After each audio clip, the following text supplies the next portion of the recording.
Here's our DoAll 17-inch lathe, very nice machine. All the handles are very smooth when you turn them. This machine was in a maintenance shop, not in a production machine shop, so it sat a lot, but it did get used. The previous owner added a bed turret, which is kind of a nice feature. Not quite sure exactly what he used that for, because he wasn't running production, but I guess he liked to set up multiple tools. Tailstock, very tight, nice and smooth. It's got a small steady rest with it. We do have some miscellaneous quick change tool holders that came in with the machine, but there is no tool post, so that will have to be acquired. I'm going to go ahead and start it up and engage some feeds for you. So right now we're running the machine, the lead screw's running, so I'll go ahead and engage the half nut, and you can see the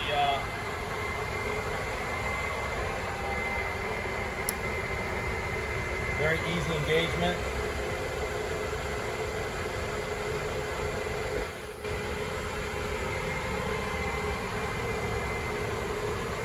Doing a metric thread. All machines that come into the United States have an English lead screw, so instead of disengaging the half nut, you have to change the direction of the feed and then restart the machine in reverse, and then it'll follow that same lead. If you're doing standard English threading, then of course you can disengage the half nut and just pick it back up on the number that you are locked in on for your next pass, which it does very easily. We were engaged on number 3, and I'll engage number 3 again. There's number 3. Very smooth, very easy. Okay. And then we're going to go into the lead screw, the feed screw. It's here. Go. Now we're turning our feed screw.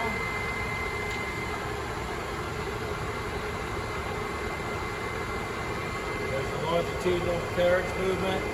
Go out on the handle and push down, and that is your cross feed screw.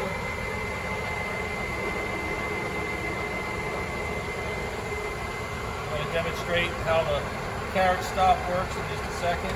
Push it back in. I'll move it close to the stop so we don't have to wait all day for it to get there, and engage that. And you'll see that the carriage automatically kicks out.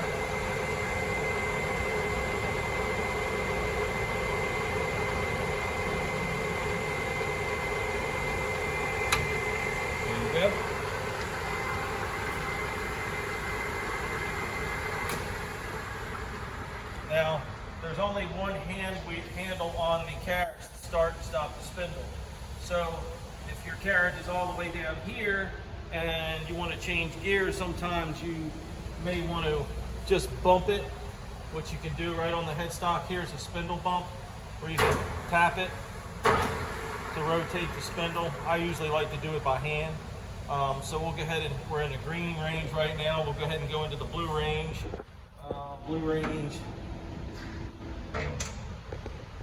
So we're in the blue range, and we are on red, and we are all the way over here. So blue, this should be 112. That's 112 RPM, okay? If we go to the yellow range, we'll go from 112 to 375. Again, we always want to make sure that we're fully engaged in gear. 375.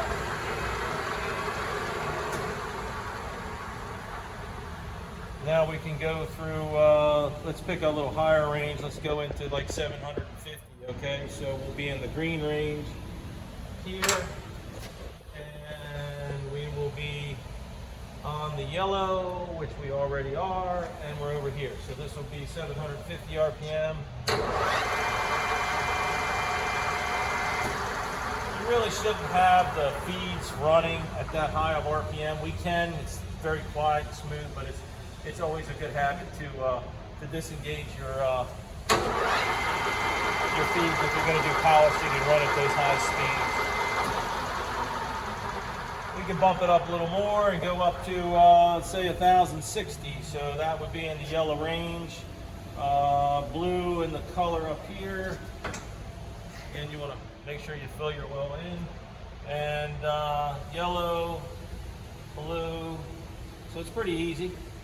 And, well, I must have screwed something up here. Wait a minute. So 1060 would be blue, yellow, and what's my next? Oh, we need to be over here. Sorry. So also need to have this lever into this position here. Now that's 1060.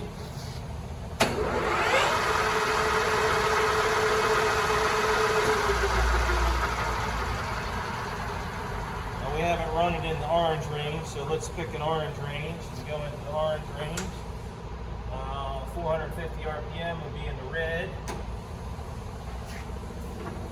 And the lever is in the right position, so that's 450 RPM.